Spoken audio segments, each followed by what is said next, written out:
Hello everybody, my name is Cole Martins, and thank you for coming back and watching this episode.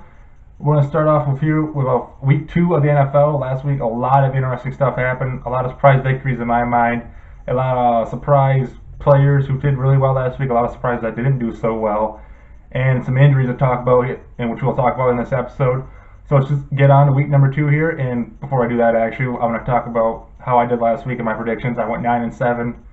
I consider that a win, just getting a winner record in week 1. Not that great, I know, but with week 1 being a whole big question mark and trying to figure out who's going to do what, I'll take that as a good thing. So let's start here with the Thursday night game where we had the New York Jets taking on the Buffalo Bills. For the Jets, they came close to beating the Bengals last week, just could not do it, and mostly because of the way the defense could not guard A.J. Green as Revis Island. That pretty much was open for tourists that day, on that Sunday, because A.J. Green had over 180 yards on Revis in that game, and he pretty much torched that Jets defense, which is very surprising to me. And this week they'll be going against a very, very weak Buffalo Bills team who did not look that good against the Baltimore Ravens. They did hold them to 13 points, yes, but it was an injured defense, so that was actually pretty surprising they did hold them 13 points, but that offense for the Bills just did not look like they could do anything. McCoy had the only touchdown in that game for the Bills and the only points in the game for the Bills, as Tyrod Taylor did not look the same as he did last year, and Watkins playing on an injured foot. They did say he's going to play on Thursday, which is kind of surprising since we all know his ankle is hurt and he didn't look that good in week 1. But we're going to the scores for this one. I think the Jets are going to win this one. The Jets, I think the defense is going to step back up this week. Revis Island is going to get rid of all the tourists and make some big stops this week. And don't be surprised if Ryan Fitzpatrick finds Brandon Marshall more than he did last week. It feel like Marshall didn't do too much. And I believe we'll see Fitzpatrick with a 3-touchdown game in this one, as we'll see the Jets beating the Bills on the road 31-13. Next, we'll have the Tennessee Titans, the 0-1 Titans, taking on the 1-0 Detroit Lions. Tennessee last week, their offense just seemed like they couldn't really do anything, as Mariota just got stopped by that great Minnesota defense. The running backs just seemed like they could not do anything with Murray and Henry. And that offense going against a weaker Lions defense this week, as the Lions just seemed like they were in a shootout last week with the Indianapolis Colts, as that offense, though, for the Lions looked very, very good. Without Calvin Johnson, answered a lot of questions of how they would play without him. Marvin Jones, Bolden, and Tate did a great job. The running backs, even with Riddick and Amir Abdullah, did beautiful in that game, as they were able to pick up a 39-35 win over the Colts. And in this one, I'm expecting the Lions to start off the season 2-0, as they will beat the Tennessee Titans. I just see that offense doing good against this Tennessee Titans defense, but I expect the Titans to put up a little more points than they did last week, as the Lions are going to win this one, I believe 31-17 at home. Next, we have the 1-0 Cincinnati Bengals versus the 1-0 Pittsburgh Steelers, and in my mind, this is probably the game of the week, because both these teams always have a good game. And a rematch of last year's AFC wildcard game. If you don't remember that game, that was a very, very entertaining game, as these two had pretty much had a fight pretty much at the end to try to decide who's going to win, which the Bengals did win that game. Cincinnati coming in this game looked very good throwing the ball last week, as, like I mentioned earlier with the Jets, A.J. Green going crazy on that Jets defense of 180 yards. I believe it was about 11 receptions, somewhere around there. And Andy Dalton looked very, very good as well. And for the Pittsburgh Steelers, also looking very, very good in their first game of the year, as they beat up the Washington Redskins, and that offense, like we expected, was going to look very, very good. Antonio Brown, best receiver in the game easily, pretty much can catch anything if he wants to. You can throw him anything, he'll probably catch it. Williams, the older running back, I believe they said he was 33 years old, ran for almost 150 yards and rushed for 2 touchdowns. So replacing Le'Veon Bell, no problem for them, as they are still playing amazing. Ben Roethlisberger, playing like Ben Roethlisberger always has, playing some good football. Defense looked very well against that Washington offense. And I'm expecting this to be somewhat of a defensive game, because both these defenses usually like to do pretty well against each other. And this one, I'm going to go with the Pittsburgh Steelers. I believe, are the better team. And when you have Antonio Brown on your side and your running back's looking good and you have a great quarterback, you have that kind of trio. I believe it's going to be hard to beat that kind of team. I have the Pittsburgh Steelers winning this one in a close one, 17-13. Next, we have the Baltimore Ravens taking on the 0-1 Cleveland Browns. We'll start off with Cleveland in this one, as RG3 is already injured this year. He had 1 game in the year and he messed up his shoulder. They said he's reportedly going to be out for at least 8 weeks. so we won't be seeing him for a while. We'll see if he gets a starting job back when he comes back. For right now, Josh McCown will take the helm once again at the starting quarterback. So see if this maybe helps the receivers and makes his team a little better since he knows the offense pretty well. And then for Baltimore, they picked up a win last week against Buffalo, and not a very impressive win, as I didn't expect too much of this team this year. I mean, the offense, they have some decent receivers in Mike Wallace, but not too much to look at. And Joe Flacco as well on that team. Running back scenario is still trying to figure that out for the Baltimore Ravens, and defense, they look pretty good against pretty good as they stop that Buffalo offense, but don't expect too much from that Buffalo offense. And this one, I am going to take the Baltimore Ravens to go 2-0 to start off this season. Cleveland just did not look good overall against Philadelphia Eagles and got beat up by the Eagles, I feel like, against the rookie Wentz, who looked really good. We'll get to him later, though. But Baltimore, I just see them having another good offensive week this week. Defense should be able to stop this team, I believe, once again. And I'll have Baltimore Ravens going on the road and winning against Cleveland 20-10. Next, we'll have the Dallas Cowboys taking on the Washington Redskins in an NFC East battle. Dallas last week had their two rookies, Prescott and Elliott, start for the first time last year. Prescott, I think, looked pretty good for his first rookie appearance. I believe he went 25 for 45, so not the greatest passing percentage, but for a rookie, I thought he looked pretty good from what I watched of the game.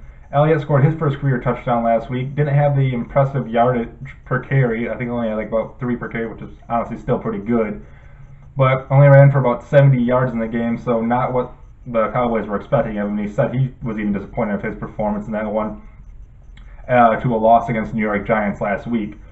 Then for the New York Giants, for the Washington Redskins, they also came off a loss in that one, as they looked like they struggled against the Pittsburgh Steelers. As Kirk Cousins, his throwing percentage might not have shown it, but he had some passes that he could have made easily for completions that he just missed. I mean, he could probably throw about an 80-85% completion percentage. God, I can't speak right now.